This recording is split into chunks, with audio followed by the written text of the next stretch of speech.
వార్త 4వ అధ్యాయము 18వ వచనము.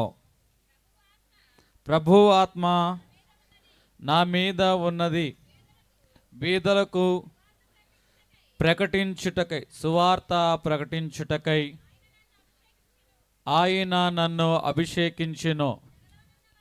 చెరలోనున్న వారికి విడుదలను, గ్రుడ్డివారికి చూపును కలుగునని, నలిగిన వారిని విడిపించుటకును, ప్రభువు ప్రకటించుటకును ఆయన నన్ను పంపి ఉన్నాడు. చాలు. ఈరోజు మన వాక్య భాగ అంశము చెరలో ఉన్న వారికి విడుదల. వినడానికి ఇది జైల్లో ఉన్నవారి గురించి చెప్పుకునే మాటలాగా కనబడవచ్చు. కానీ యేసు ఈ మాట ఎవరికి చెప్తున్నారంటే, ఇక్కడ కూర్చున్న వారికి, ప్రార్థన చేయించు ఉన్న వారికి, ఈ మాటలు వింటున్న మనందరికీ ఆయన ఈ మాట అనేది సెలవిచ్చున్నవాడుగా ఉన్నాడు. మనకి చెర అంటే జైలు అని, దాని యొక్క తలుపులు, తాళాలు అనే అనుభవాలు మనకి చెర అంటే గుర్తుకు వస్తూ ఉంటుంది. కానీ యేసు చెప్పిన చెర దీని గురించి కాదు. యేసయ్య చెప్పే చెర దేని గురించి అంటే, అది కనిపించని బాధ గురించి. అది గుండెను గాయం చేస్తుంది. అది మనసులో తీవ్రమైన ఆందోళనతో నింపబడి ఉంటుంది. యేసుక్రీస్తు ప్రభువారు చెబుతున్నటువంటి చెర ఇదే. ఎందుకంటే చాలామంది జీవితాల్లో గతకాలపు అనుభవాలున్నాయి, పరాజయాలున్నాయి, నిరాశతో కూడిన అనుభవాలు, ఓటమితో కూడిన అనుభవాలు, అపజయము పొందిన అనుభవాలు. ఇవి వారిని ఏం చేస్తున్నాయి అంటే, ఆ బాధ వారిని ఒక చెరగా చేసింది. కొంతమంది భర్తను కోల్పోయి, కొంతమంది భార్యను కోల్పోయి, కొంతమంది బిడ్డలను కోల్పోయి, ఈ బాధ అది వారికి ఎలాగూ ఉందంటే ఒక చెరగా కనపడుతుంది. యేసుక్రీస్తు ప్రభువారు చెప్పేటువంటి చెర అనగా ఇదే. ఇది గోడలతోనూ, తలుపులతోనూ, తాళముతోనూ కూడుకున్నది కాదు. కానీ ఇది కనిపించకపోయినా ప్రతి మనిషి యొక్క హృదయాన్ని గాయపరిచేటువంటి అనుభవమే ఈ చెర. ఇంకా మనలో చాలామంది పైకి గంభీరంగా నవ్వడానికి, పైకి ధైర్యంగా ఉన్నట్టు ప్రయత్నించడానికి మనము నవ్వుతూ ఉంటాం. మనం పైకైతే నవ్వుచూ ఉన్నాం, కానీ ఆ నవ్వు మన జీవితానికి ఒక ముసుగు లాంటిదే. నవ్వు అనే ముసుగును మనం ధరించుకొని అందరి ఎదుట బాగానే ఉన్నాం, సంతోషంగానే ఉన్నాం అని నవ్వు ముసుగును మనం ధరించుకొని అందరితో నువ్వు మాట్లాడుచున్నావు, పలకరిస్తున్నావు, అదేవిధంగా సంతోషిస్తున్నావు.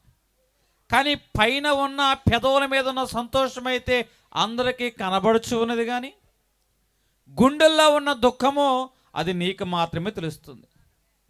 అది ఇతరులకు తెలియకూడదని నీవు నవ్వు అనే ముసుగును వేస్తున్నావు. దేవుడు ఏమని చెప్తున్నాడు తెలుసా? నువ్వు ఎప్పుడైతే ఇతరులకు నీ దుఃఖము తెలియకూడదు అని నవ్వు అనే ముసుగును వేస్తూ ఉన్నావో, ఆ ముసుగునే దేవుడు ఏమంటున్నాడంటే చెరగా మాట్లాడుచున్నాడు. ఈ చెర అనుభవంలో ఉన్నవారి గురించి దేవుడు ఈరోజు మాట్లాడుచున్నాడు. ఏమంటున్నాడు అంటే, యోహాను సువార్త 8వ అధ్యాయము 34వ వచనము. పాపము చేయవాడు ఎవడైనా కూడా పాపమునకు దాసుడే. అంటే మన జీవితంలో ఏదో ఒక పరిస్థితి మనల్ని ఏం చేస్తుందంటే నిందానుభవంలోనికి, అవమానపు అనుభవంలోనికి, దుఃఖం అనే అనుభవంలోనికి, నిరాశ అనే అనుభవంలోకి నడిపించింది. ఈ నడిపించబడిన అనుభవం ఏం చేస్తుందంటే ఆ నిందక మనల్ని ఇంకా దాసులుగానే ఉంచింది. ఆ దుఃఖముకు మనల్ని ఇంకా దాసులుగానే ఉంచింది. ఆ భయానికి మనల్ని ఇంకా దాసులుగానే ఉంచింది. ఈరోజు యేసుక్రీస్తు ప్రభువారు ఈ లోకానికి ఎందుకు వచ్చారు అంటే, నిన్ను నిందించడానికి కాదు, నిన్ను భయపెట్టడానికి కాదు. ఈరోజు ఏ నవ్వు అనే ముసుగు వేసుకొని చెర అనే అనుభవంలో నువ్వు ఉన్నవాడుగా ఉన్నావో, ఆ చెర నుంచి దేవుడు నిన్ను విడిపించడానికే మనిషి కుమారుడుగా యేసుక్రీస్తు ప్రభువారు ఈ లోకానికి వచ్చిన వాడుగా ఉన్నారు. నమ్మిన వారే బలముగా చప్పట్లు కొడదాం. నీ నవ్వు అనే ముసుగు తొలగిపోవునుగాక, నీ చెరను దేవుడు విడుదల కలిగించునుగాక. హల్లెలూయా. నవ్వు బాధను దాచే ఒక చెర లాంటిది. సామెతలు రాసిన గ్రంథము 14వ అధ్యాయము 13వ వచనం మనం చూసుకున్నట్లయితే, ఒకడు నవ్వుచూ ఉండిన హృదయములో దుఃఖము ఉండును. హృదయములో దుఃఖము ఉండును. మనము చాలాసార్లు పైకి నవ్వుచూ ఉంటాం, కానీ నిజమైన నవ్వు అది కాకపోవచ్చు.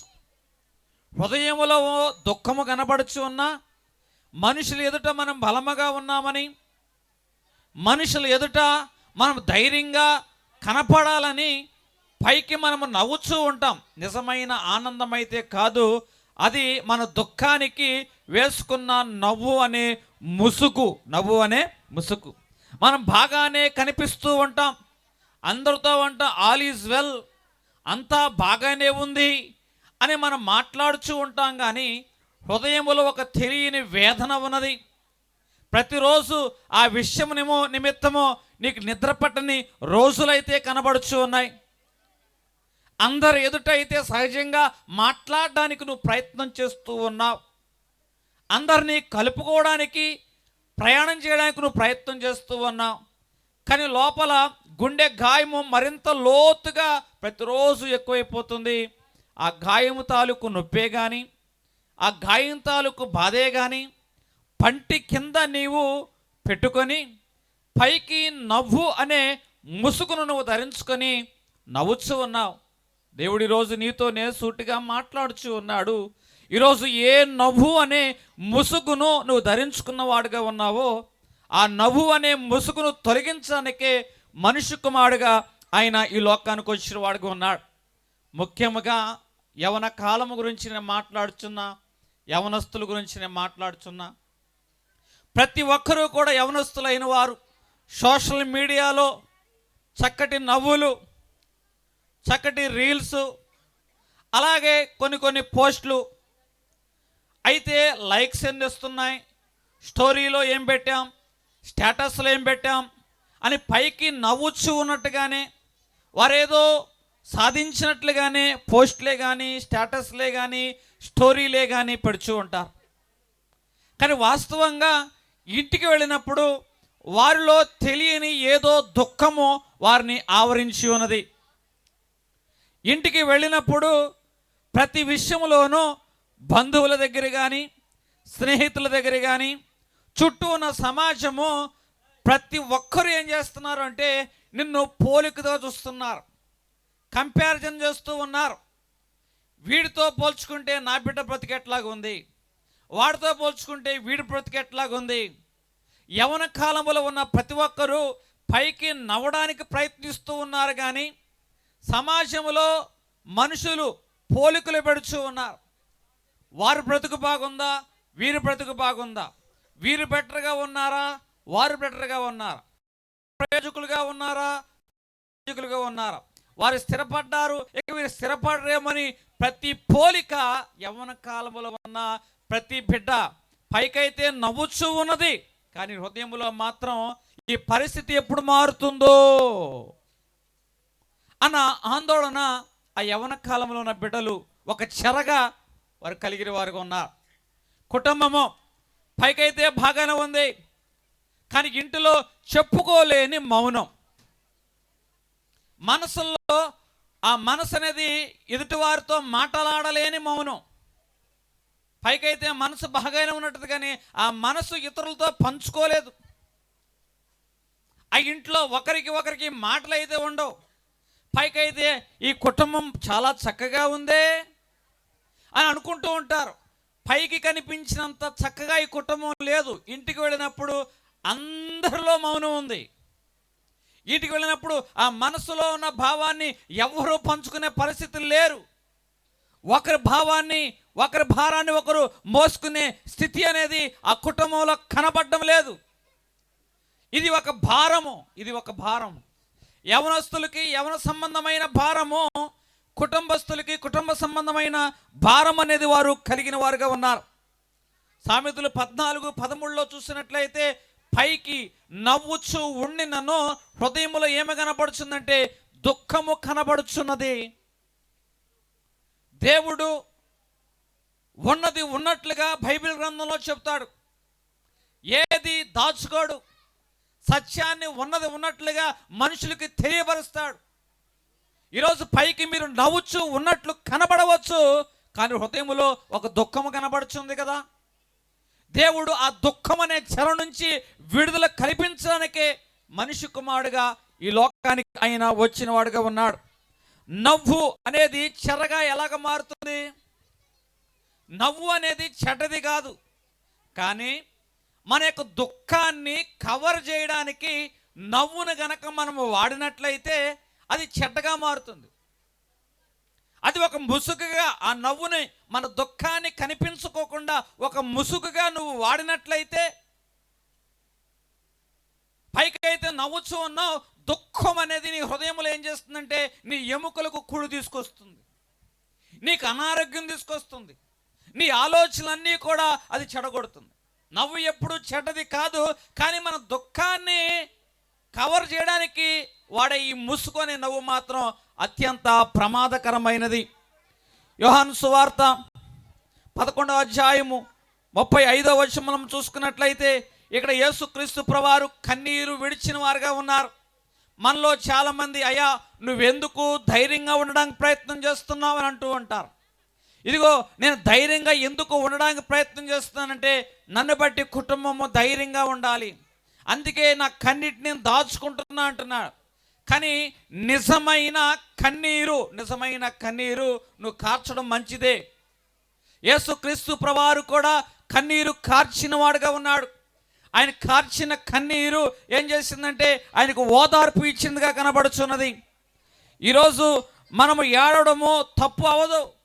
యేసుక్రీస్తు ప్రభువారే కన్నీరు కార్చినప్పుడు నువ్వు ఇంకా మనసులో దుఃఖాన్ని పెట్టుకొని ఇంకా ధైర్యంగా ఉండడం వల్ల ప్రయోజనం లేదు. ఇంకా నేను చెబుతున్న మాట ఏమిటంటే, మాట్లాడలేని బాధ, మన జీవితాల్లో మనుషులకు చెప్పుకోలేని బాధలు ఉంటాయి. కానీ అదే సందర్భంలో మనం దేవునితో కూడా మన బాధలు చెప్పుకోలేకపోతున్నాం. కీర్తనకారుడు అంటున్నాడు, నేను మౌనంగా ఉన్నాను, అయినా నా విచారము అధికమైపోయిను. కొన్ని సందర్భాల్లో మనం అనుకుంటాం మౌనంగా ఉంటే పరిస్థితులన్నీ చక్కబడతాయి అనుకుంటాం. కానీ మౌనం ఇక్కడ కీర్తనకారుడు యొక్క విషయంలో ఏం చేస్తుందంటే విచారాన్ని అధికం చేసింది. అధికం చేసింది. కొన్ని సందర్భాల్లో నీ మౌనము నీ విచారాన్ని కొట్టివేస్తుందేమో అనుకుంటావు, కానీ ఆ విచారాన్ని అది ఏం చేస్తుందంటే అధికమైన చేస్తూ ఉంటుంది. బాధను మనము దేవునికి చెప్పుకోవాలి. మనుషులకు చెప్పుకోలేకపోయినా పర్వాలేదు, కానీ మన బాధను ఏం చేయాలంటే దేవునికి చెప్పుకోవాలి. అయ్యా ఇది నా పరిస్థితి. బైబిల్ గ్రంథంలో ఒక సహోదరి గర్భఫలము లేక దేవుని యొక్క సన్నిధానాలకు వచ్చింది. తన బాధను ఎవరికి చెప్పుకోలేదు, మందిరంలోకి వచ్చి దేవునితోనే చెప్పుకుంది. అలా చెప్పుకోవడం వల్ల ఏం జరిగిందంటే దేవుడు ఆమెకి సమూయేలు రూపంలో జవాబు అనేది ఇచ్చిన వాడుగా ఉన్నా. బైబిల్ గ్రంథంలో ఇంకొక భక్తుడు ఉన్నాడు, తన బాధను ఎవరికి చెప్పుకోవడానికి ప్రయత్నం చేయడం లేదు, దేవుని దగ్గరకు వచ్చి తన బాధను చెప్పుకుంటున్నాడు ఈ దావీదు. ఈ అనుభవం ఏం చేస్తుందంటే దావీదు యొక్క జీవితాన్ని తర్వాత కాలంలో సింహాసనం మీద స్థిరపరిచింది. ఈరోజు మనుషులతో నీ బాధ చెప్పుకోలేకపోవచ్చు, కానీ దేవుని దగ్గరికైనా వచ్చి నీ బాధను చెప్పుకున్నట్లయితే, హన్నా యొక్క జీవితాన్ని సమూయేలు రూపంలో సంతోషంగా మార్చలేదా? దావీదు యొక్క జీవితాన్ని దుఃఖాన్ని కొట్టివేసి కన్నీటిని నాట్యముగా మార్చలేదా? ఈరోజు ఎవరైతే ఈ వాక్యాన్ని నమ్మి మనుషులతో కాకోకుండా మీ దుఃఖాన్ని దేవునితో పంచుకుంటారో మీ దుఃఖ దినములు సమాప్తమవునుగాక. నీ నవ్వు అనే ముసుగు అనే చెర తొలగించబడునుగాక. హల్లెలూయా. యేసు మన నవ్వుల వెనక ఉన్న బాధను చూస్తారు. మనుషులైన వారందరూ కూడా వీరేమిటి బాగానే నవ్వుతున్నారు మన ముఖాన్ని చూస్తారు. కానీ దేవుడు మన నవ్వును చూడడం కాదు, మన హృదయాన్ని చూస్తాడు. నేరుగా ఆ దుఃఖాన్ని దాటి నీ హృదయంలో ఉన్న ఆ యొక్క బాధను ఆయన గమనిస్తూ ఉంటాడు. అంటూ ఉంటాడు, ఇదిగో నువ్వు నెమ్మది గలదానివా ఇంటికి పొమ్ము. ఆమె పైకి అనారోగ్యమే కనపడుతుంది, పైకి పాపమే కనపడుతుంది, కానీ హృదయములో ఆమె ముఖము లోపల హృదయము లోపల దాగి ఉన్న దుఃఖాన్ని వేదనను ఆయన చూచాడు. కాబట్టి స్వస్థతతో పాటు ఆయన ఏమంటాడంటే నెమ్మది గలదానివా ఇంటికి పొమ్ము, సమాధానం గలదానివా ఇంటికి పొమ్మంటున్నాడు. ఈరోజు మీరు పైకి ఎంత ధైర్యంగా బలముగా ఉండడానికి ప్రయత్నిస్తున్నారో మీ ముఖాలు నాకైతే ధైర్యంగా ఉన్నట్లుగానే కనపడుతున్నాయి. కానీ ఈ వాక్యము ప్రకటిస్తున్న దేవుడు మాత్రం మీ హృదయాంతరంగాలను చూచి మీ హృదయంలో ఉన్న భయాలు కొట్టివేసి ధైర్యముతో మిమ్మల్ని నింపునుగాక. హల్లెలూయా. ఎందుకంటే ఈరోజు ఆయన చెరలోనున్న వారిని విడుదలకు నడిపించడానికి మనిషి కుమారుడుగా ఈ లోకానికి వచ్చాడు. ఒక కుటుంబం, చక్కటి కుటుంబం, బిడ్డల నిమిత్తము ప్రయాసపడుచున్న కుటుంబం ఇది. అలసిపోయిన తల్లిదండ్రులు వీరు బిడ్డల నిమిత్తము వారి బిడ్డలను ప్రేమించలేదు అనడం లేదు, కానీ వారి ప్రేమ అనేది చాలా కాలము మౌనంగానే ఉంది, చాలా కాలం మౌనంగా ఉంది. ఇక్కడ తండ్రి ప్రతిరోజు పైకి ధైర్యంగా ఉండడానికి ప్రయత్నం చేస్తున్నాడు. ప్రతిరోజు తన బిడ్డలైన వారికి చూస్తూ నవ్వుతూ హాయ్ అంటున్నాడు. మీకేం భయం లేదు, నేను మీకు తోడుగా ఉన్నా, ఏదైనా పర్వాలేదు అని పైకైతే ధైర్యంగా బిడ్డలకి మాట అయితే మాట్లాడుచున్నాడు. కానీ హృదయంలో భయము, ఉద్యోగం ఏమైపోతుందో, ఆర్థిక పరిస్థితి రాబోయే రోజుల్లో ఎలాగుంటుందో, బిడ్డల యొక్క జీవితాన్ని నేను స్థిరపరచగలుగుతానా అన్న భయము అతని యొక్క హృదయంలో బలంగా నాటుకుపోయింది. ఆ భయాన్ని బట్టి అతను ఏం చేస్తున్నాడంటే ముందుకు వెళ్ళలేని వాడుగా ఉన్నాడు. అతడు ఏడవాలి అనుకుంటున్నాడు చాలా సందర్భాల్లో. కానీ ఎవరో చెప్పారు, కుటుంబంలో తల్లిదండ్రులైన తండ్రి అనేవాడు ఏడవడు, తండ్రి అనేవాడు ఏడిస్తే కుటుంబానికి విలువ ఉండదు అని అంటున్నారు. ఏడవాలని మనసులో ఉన్నా కూడా ఎవరో చెప్పిన మాటను బట్టి హృదయంలోనే దుఃఖాన్ని దాచుకొని పైకి గంభీరాన్ని ప్రదర్శిస్తున్నాడు. కన్నీటి ప్రార్థన, కుటుంబ ప్రార్థన అయితే చేస్తున్నాడు, కానీ ప్రార్థనలో కూడా కన్నీరు కార్చుకోకుండా ధైర్యంగా ఉండడానికి ప్రయత్నం చేస్తూ ఉన్నాడు. ఇది ఒక తండ్రి బాధ. అదే కుటుంబంలో ఆ తల్లి ఉంది. ఉదయం లేగానే ఇండ్లంతటిని కదిలించాలి, బిడ్డలు స్కూల్కి పంపించాలి, భర్తను ఆఫీస్కి పంపించాలి, అందరికీ క్యారేజీలు కట్టించాలి, ఇంటి పని అంతా కూడా ఆమె చక్కదిద్దాలి. అంతటితో ఆగిపోలేదు ఆమె పని. పైకైతే చాలా గొప్ప పని చేస్తున్నట్టుగా కనబడుచుంది, కానీ హృదయంలో మాత్రం చాలా భారము ఆమెలో ఉంది. భర్తతో ఉన్న సంబంధాలు అనేవి చల్లబడిపోయినాయి.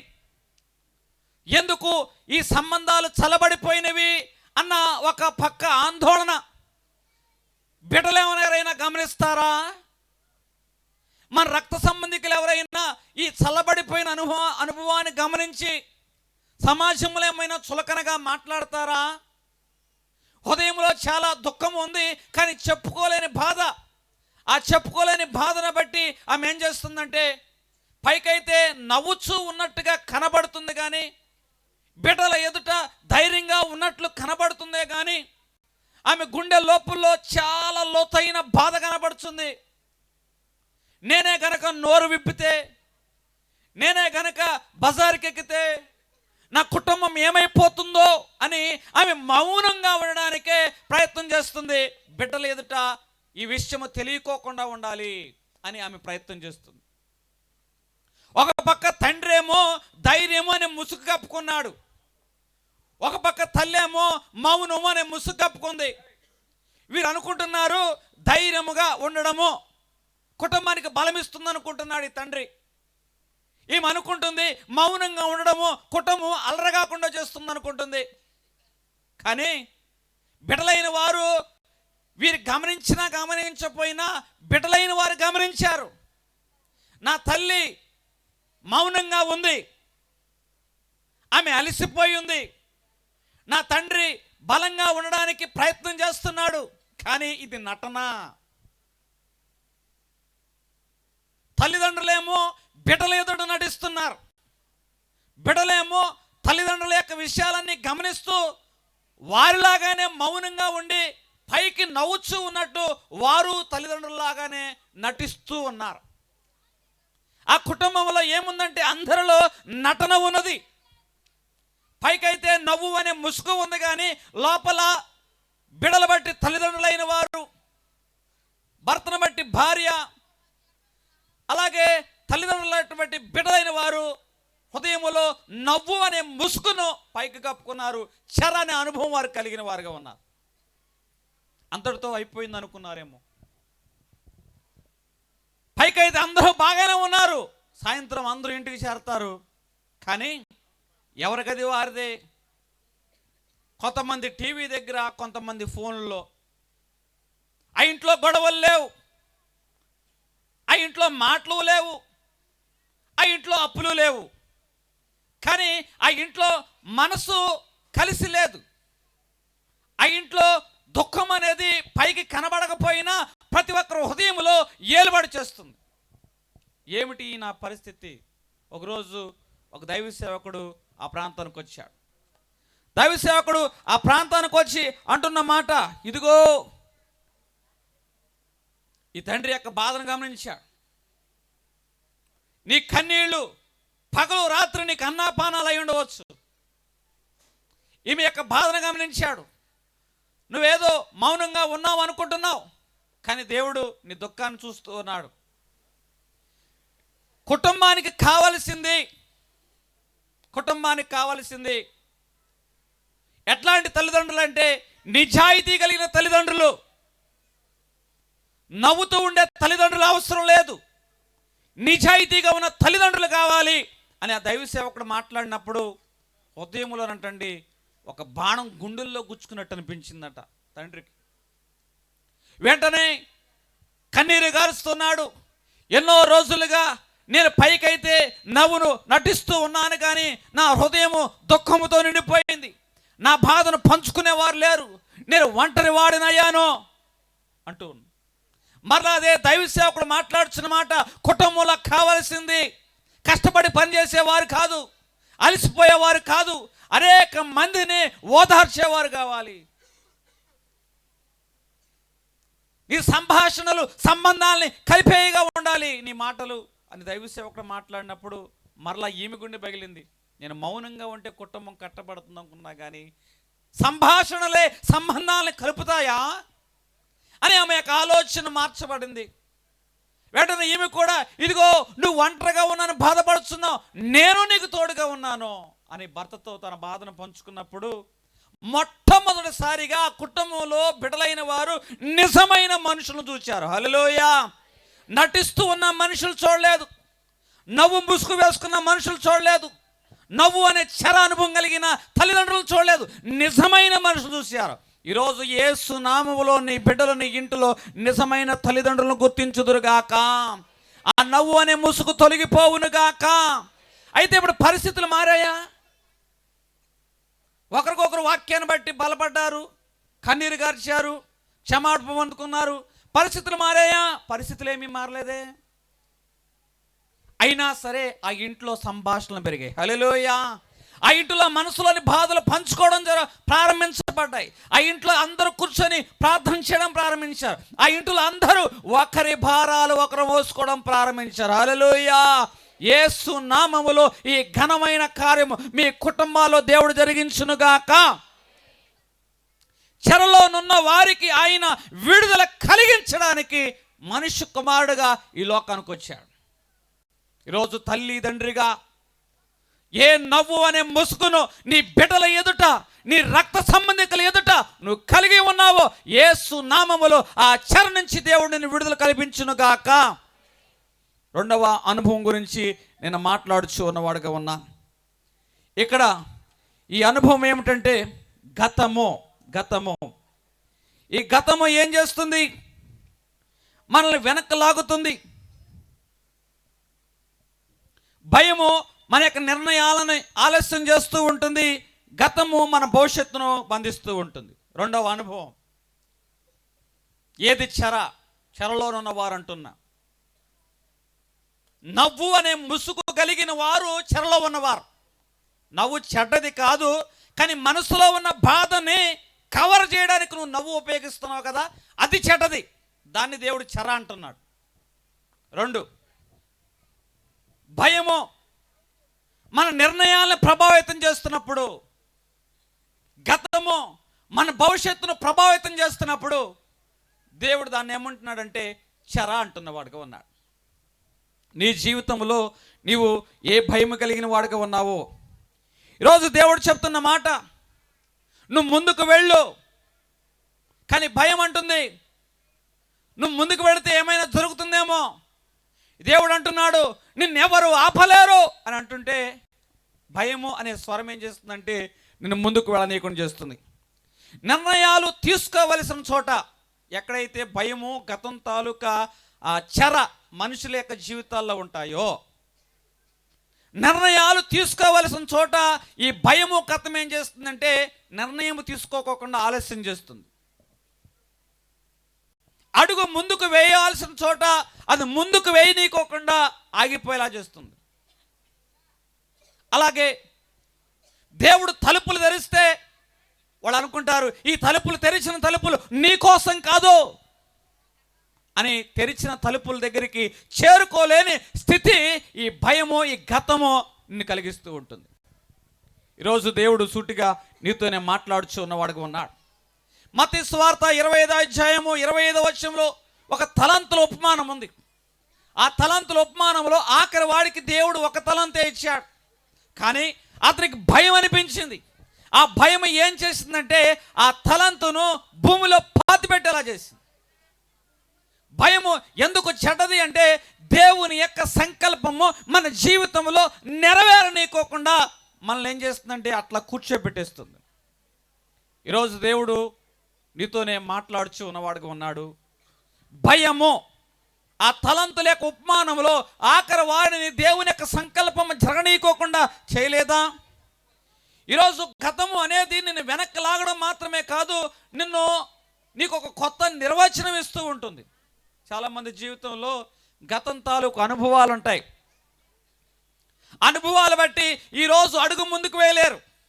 గతంలో జరిగిందే ఇప్పుడు జరుగుతుందేమో, అప్పుడు కలిగిన అవమానమే ఇప్పుడు కలుగుతుందేమో, అప్పుడు వచ్చిన పరాజయమే ఇప్పుడు వస్తుందేమో, అప్పుడు కలిగిన నష్టమే ఇప్పుడు వస్తుందేమో అని గతం తాలూకు అనుభవాలు ఏం చేస్తుందంటే నేను అడుగు ముందు వేయనీయకోకుండా చేస్తుంది. ఇది ఒక చెర.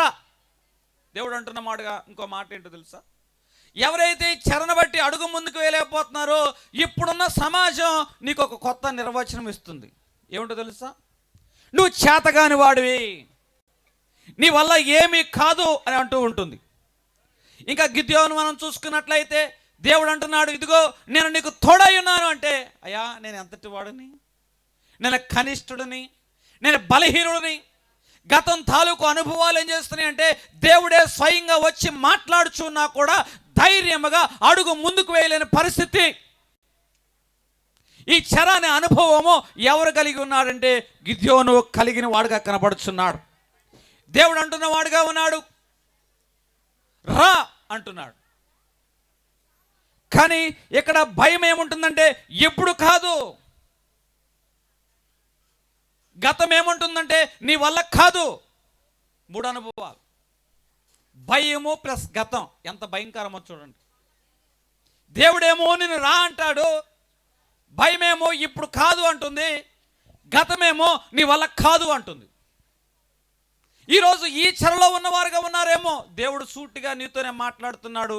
మీరు ఏ భయము గతం అనే చెరలో ఉన్నారో ఆ చెర నుంచి దేవుడు మీకు విడుదల కలగజేయునుగాక. హల్లెలూయా. ఎందుకంటే మనకి ఉన్న భయాన్ని పోవాలి అంటే, మనకి భయం పోవాలంటే ధైర్యం కాదు కావాల్సింది, మనకు భయం పోవాలంటే దేవుని యొక్క సన్నిధి. ఇవిగో క్రీస్తు నందున్నవాడు నూతన సృష్టి అంటున్నాడు. నువ్వు దేవుని సన్నిధి అని నువ్వు కలిగి ఉన్నట్లయితే ఆ సన్నిధి ఏం చేస్తుందంటే గతం తాలూకు అనుభవాలతో నిన్ను ప్రయాణం చేయనీదు, ఒక నూతన సృష్టిగా నిన్ను ఏం చేస్తుందంటే నడిపిస్తుంది. అటువంటి అధికారం దేవుడు మనకు కలగజేయును గాక. హల్లెలూయా. భయము అనేది నీ యొక్క అడుగులను ఆపితే, గతం అనేది నీ పేరు నిర్ణయిస్తుంది. ప్రతిసారి గతంలో జరిగిన అనుభవాలనే మనం బేరీజు వేసుకుంటూ ఉన్నట్లయితే ఖచ్చితంగా ఈరోజు భవిష్యత్తు, ఈరోజు కాలం ఏం చేస్తుందంటే నీకు కొత్త పేరు ఇస్తుంది. నువ్వు చేతగాని వాడివి, నీ వల్ల ఏమీ కాదు, నీవు ఒక అయోగ్యుడివి అని ఈరోజు నిన్ను ఒక నిర్వచన సమాజం నిన్ను ఒక పేరుతో నిర్వర్తిస్తూ ఉంటుంది. అయితే ఇక్కడ ఒక సహోదరుడు, యవ్వన కాలంలో ఒక సహోదరుడు చక్కటి ప్రార్థనాపరుడే, భక్తిపరుడే, సమాజంలో దేవుని యొక్క నామాన్ని బట్టి, భయాన్ని బట్టి, కుటుంబాన్ని బట్టి అడుగు ముందుకేస్తున్నాడు. ఎగ్జామ్స్ రాశాడు, నీట్ ఎగ్జామ్లో బెటర్ ర్యాంక్ వచ్చింది, ఉచితంగా సీట్ వచ్చే అవకాశం. కానీ ఇంట్లో ఉన్న ఆర్థిక పరిస్థితులు బట్టి, అనుకోకుండా తండ్రికి వచ్చిన అనారోగ్యం బట్టి ఒక 2 నెలల ఖాళీ ఉంది ఈ యొక్క చదువులోకి వెళ్ళడానికి. ఈ 2 నెలల్లో ఏదో ఒకటి పాకెట్ మనీగా కానీ, కుటుంబానికి అవసరం కానీ ఉపయోగపడుద్ది అని ఒక చిన్న ఉద్యోగంలో జాయిన్ అయ్యాడు. ఇది కుటుంబానికి ఉపయోగపడుతుంది అనుకొని ఒక నిర్ణయం తీసుకొని ఆ నిర్ణయాన్ని బట్టి అతను ఏం చేస్తారంటే ఆ ఉద్యోగం చేస్తున్నాడు. ప్రతి నెల ఎంతో కొంత సొమ్ము వస్తుంది. అతను అనుకున్న సొమ్ము ద్వారా కుటుంబాన్ని పోషించవచ్చు అనుకున్నాడు. అలా 2 నెలలు ఉద్యోగం చేసి కళాశాలలో జాయిన్ అవుదాం అనుకున్న ఈ యవనస్తుడు 2 సంవత్సరాలైనా కూడా ఆ ఉద్యోగం మాలినటువంటి ఆర్థికమైన దరిద్రం ఆ ఇంట్లో ఏలుబడి చేస్తుంది. ఉద్యోగం చేస్తూనే ఉన్నాడు. చివరికి చదువుకుందామంటే ఇక చదువుకోలేని పరిస్థితి వచ్చేసింది. ఒకరోజు అతనికి ఏమనిపించిందంటే, ఇక నేను సమాజంలో ఎందుకు పనికిరాని వాడిని అనిపించింది. ఆ రోజు సంఘంలో ఎవరైనా ఏదైనా పని చెప్తే అయ్యా రా అని ప్రోత్సహిస్తే ఇప్పుడు వద్దులండి అంటాడు. మరలా సంఘంలో వారు ఇతను ప్రేమించి ఎవరైనా ఇతను ప్రేరేపిస్తే నాకంటే ప్రయోజకులు చాలామంది ఉన్నారండి అంటూ ఉంటాడు. ఎందుకు ఇతడు వెనకాడుచున్నాడు? అవకాశం లేక కాదే. మరలా తన జీవితంలో ఏదైనా పరాజయం వస్తుందేమో, ఆ పరాజయం తనని వెక్కిరిస్తుందేమో అన్న భయము అతను గుండెల్లో ఉండబట్టి. ఈరోజు మన జీవితాల్లో కూడా ఇవే. ఏవో ఒక నిర్ణయమో అనుకోకుండా తీసుకున్న నిర్ణయం ఏం చేస్తుందంటే ఈరోజు సమాజంలో నేను ఒక చేతవానిగా కూర్చోబెట్టింది.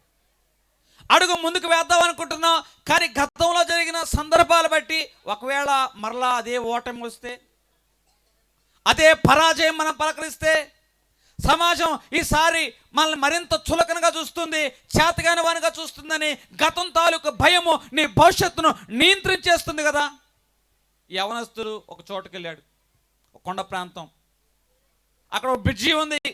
ఈ దారి నుంచి ఆ దారికి వెళితే చక్కటి కొత్త మార్గంలోకి వెళతాడు. అడుగు ముందుకు పెట్టాలనుకున్నాడు, కానీ భయం అనిపించింది. ఎందుకో తెలుసా? బ్రిడ్జి కూలిపోతుందేమో, మధ్యలో పడిపోతానేమో. ఈ భయం ఏం చేస్తుందంటే కొండ ఈ ఒడ్డునే ఉండేలా చేసింది, కానీ కొత్త మార్గంలోకి వెళ్ళనీకోకుండా చేసింది.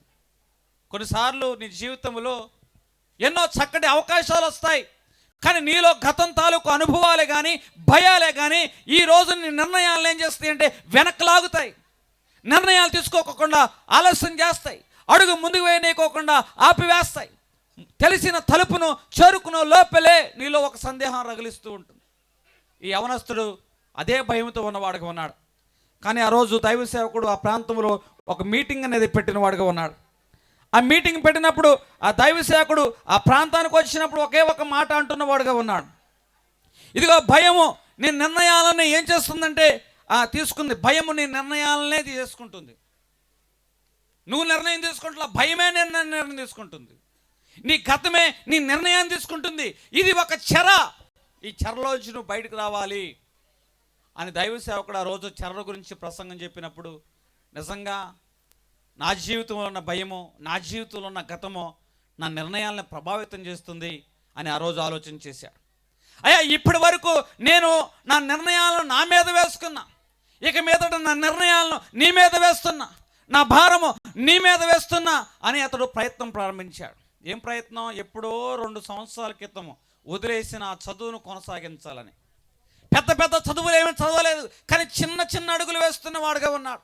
ఆ చదువును కొనసాగిస్తున్న వాడుగా ఉన్నాడు. ఒక్క రోజులోనే అతనిలో ఏం మార్పు రాలా. ఏదో చదువుతున్నాడు, మంచి నిర్ణయం తీసుకున్నాడని అతని కథ అంతా ఏమీ మారిపోలేదు. కానీ అతనిలో భయము అతని జీవితంలో నిర్ణయాలు తీసుకోవడం మానేసింది. అతనిలో ఉన్న గతము అతని జీవితంలో నిర్ణయాలు తీసుకోవడం మానేసింది. భయం అనే చెర, గతం అనే చెర నుంచి అతను బయటకు వచ్చాడు.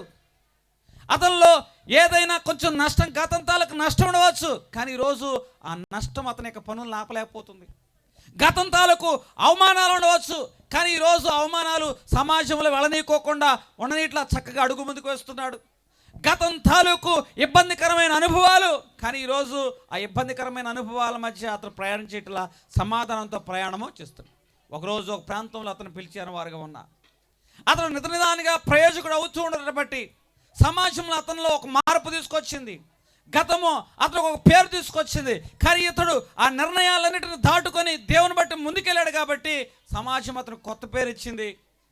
ఆ సమాజం బట్టి అతను ఒకరోజు సాక్ష్యం చెప్పాడు, ఇదిగో నా గతము నన్ను నడిపించడం లేదు, నా ప్రస్తుతాన్ని నేను ఆధారం చేసుకున్న దేవుడు నడిపిస్తున్నాడు కాబట్టి నేను ఆ చెరలో నుంచి విడుదలకు నడిపించగలిగాను అని ఆ యవనస్తుడు మాట్లాడుచున్నాడు.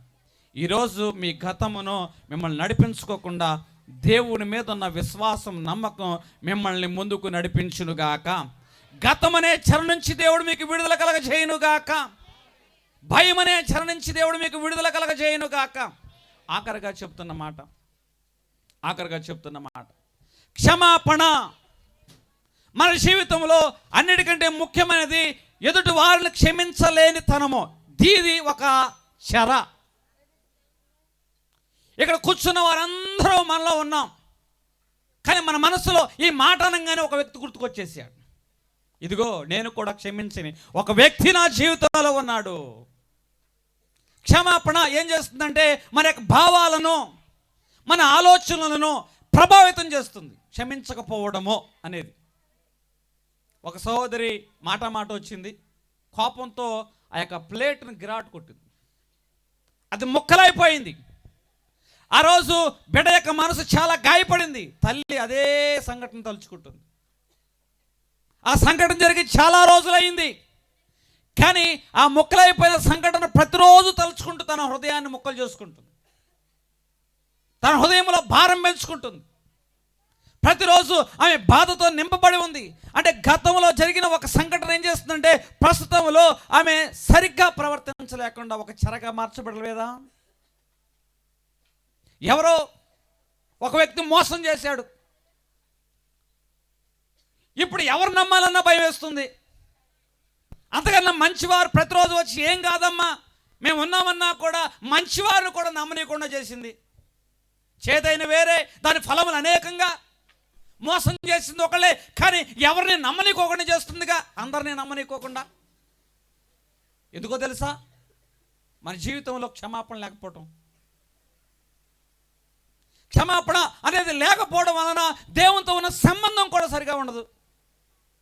మనం సెల్ ఫోన్ మాట్లాడుతూ ఉంటాం, సడన్గా ఏదో డిస్టర్బెన్స్ వస్తూ ఉంటుంది.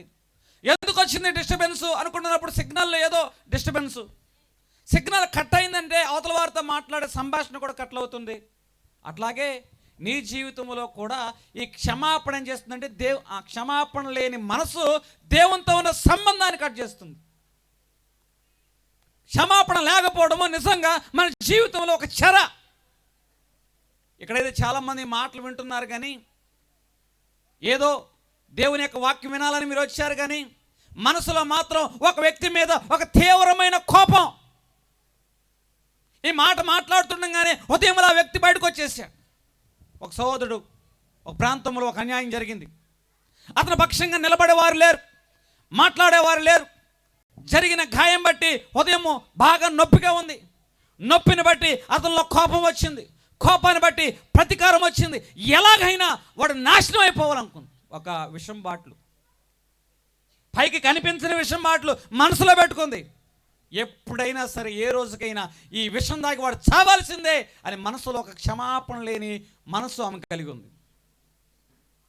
ఇదేమో కానీ ప్రతిరోజు ప్రయత్నం చేస్తూ ఉంది, వాడికి ఎప్పుడు ఈ విషయం ఇద్దాం, వాడిని ఎప్పుడు చంపేద్దామని.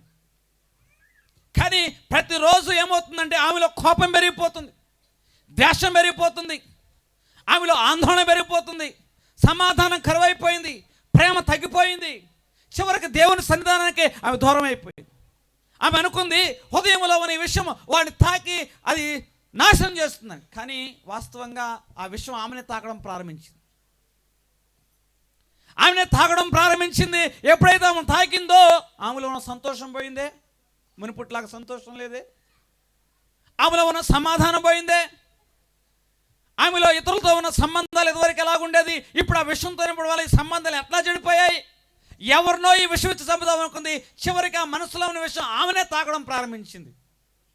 దేవుని యొక్క వాక్యం సూటిగా మాట్లాడింది, అమ్మా నీ భారం నా మీద వేయి, నీ యుద్ధం నాది, నీ పగ నాది అని దేవుని యొక్క వాక్యం సూటిగా మాట్లాడినప్పుడు మనసులో నింపబడిన విషయాన్ని బట్టి, అయ్యా ఇప్పటి వరకు నాలో క్షమాపణ లేదు, అందుకే ఇది నాకు ఒక చెరగా ఉంది, కానీ ఇక మీదట నా భారం నీ మీద వేస్తున్నాను, నా యుద్ధం నీవు జరిగించు అని ఆ సహోదరి ఎప్పుడైతే దేవుని మీద తన భారం వేసిందో పరిస్థితులు మారిపోయి ఆమె జీవితంలో అతనికి అన్యాయం, అవతల పక్క వ్యక్తికి అన్యాయం జరిగిందా అంటే జరగల. కానీ ఈమె హృదయంలో నూతనమైన వాత్సల్యం పుట్టింది. హల్లెలూయా. ఈమె హృదయంలో సమాధానం వచ్చింది. ఎప్పుడైతే ఈమె హృదయం సమాధానంతో నింపబడిందో, ఇదిగో వాడు తెలుసో తెలియకో నా జీవితంలో అన్యాయం చేసి ఉండవచ్చు, కానీ ఆ అన్యాయాన్ని బట్టి నా జీవితం ప్రభావితం అవ్వకూడదు, నాకు జరిగిన అన్యాయం బట్టి వాడి జీవితం నాశనం అయిపోకూడదు. ఏది ఏమైనా కూడా దేవుడు నాకు తోడై ఉంటే చాలు, ఎవరు ఎట్లా పోయినా నాకెందుకు అన్న ఆలోచన ఆమె జీవితంలో స్థిరపరచబడడం ప్రారంభించింది. హల్లెలూయా. ఈరోజు హృదయంలో విషంతో నింపుకుందామే, విషంతో నింపుకుంది. ఈరోజు నీ జీవితంలో కూడా ఈ మాటలు మాట్లాడుతున్నప్పుడు ఒక బాటిల్ ఎదురుగా ఉంది, ఆ బాటిల్ మీద ఒక పేరు రాసుకుంది. ఎవరు మీ జీవితంలో గాయపరిచారో వారి పేరు, ఏ సంఘటన ఏ పరిస్థితో ఆ పేరు. ప్రతిరోజు మీరు ఆ విషయాన్ని వారికి ఇద్దామనుకుంటున్నారు, కానీ వారికి ఇచ్చే లోపులోనే మీకే ఆ విషయం తాగుతుంది, మీ హృదయాన్ని తాగుతుంది, మీ మనసును తాగుతుంది, మీ ప్రేమను తాగుతుంది, అది మిమ్మల్ని చంపేసేలాగుంది. ఈరోజు దేవుడు సూటిగా మాట్లాడుతున్నాడు, నీ భారము దేవుని మీద చేసినట్లయితే నీ విషము అనే చెర నుంచి దేవుడిని విడిపించునుగాక. క్షమాపణ లేని మనస్సు అనే చెర నుంచి దేవుడిని విడిపించునుగాక. 3 విషయాలండి ఈరోజు. ఎవరైతే నవ్వు అనే ముసుగు అనే చెరను కలిగిన వారుగా ఉన్నారో, ఏ చెర ఇది? నవ్వు అనే ముసుగు. ఈ చెర నుంచి దేవుడు మనల్ని విడిపించడానికి మనిషి కుమారుడుగా వచ్చాడు. 2 భయము. భయము ప్రస్తుత కాలపు నిర్ణయాలన్నిటిని నియంత్రించేస్తుంది. గతము ఎప్పటి నిర్ణయాలన్నిటిని నిర్ణయించేస్తుంది. అంటే భయము ప్లస్ గతము అనే చెర నుంచి దేవుడు మనల్ని విడుదల కలిగించడానికి. 3 క్షమాపణ లేని అనే అనుభవం అనే చెర నుంచి దేవుడు మనల్ని విడుదల కలిగించడానికి ఈ మనిషి కుమారుడుగా ఈ లోకానికి వచ్చాడు. ఎవరైతే యేసుక్రీస్తు ప్రభువారిని తన స్వకీయ రక్షకంగా అంగీకరిస్తారో, నన్ను బలపరచువాని అందే నేను సమస్తమును చేయగలుగుతున్నానని పౌలు భక్తుడు ఏ విధంగా మాట్లాడిన వాడిగా ఉన్నాడు. ఈ వాక్యాన్ని ఎవరైతే నమ్ముతారో, ఇదిగో క్రీస్తు నందున్నవాడు నూతన సృష్టి అంటున్నాడు. మరలా యెషయా భక్తుడు మాట్లాడుతున్న వాడుగా ఉన్నాడు, ఇదిగో నేను నీకొక నూతనమైన మార్గాన్ని ఏర్పాటు చేస్తున్నా. ఈరోజు ఏ చెర అనే అనుభవాల్లో మీరు ఉన్నారో, దేవుడు మీ చెరల నుంచి మిమ్మల్ని విడుదలకు నడిపించునుగాక. దేవుడు కొద్ది మాటలు మన ఇంట్లో దీవించునుగాక. ప్రార్థన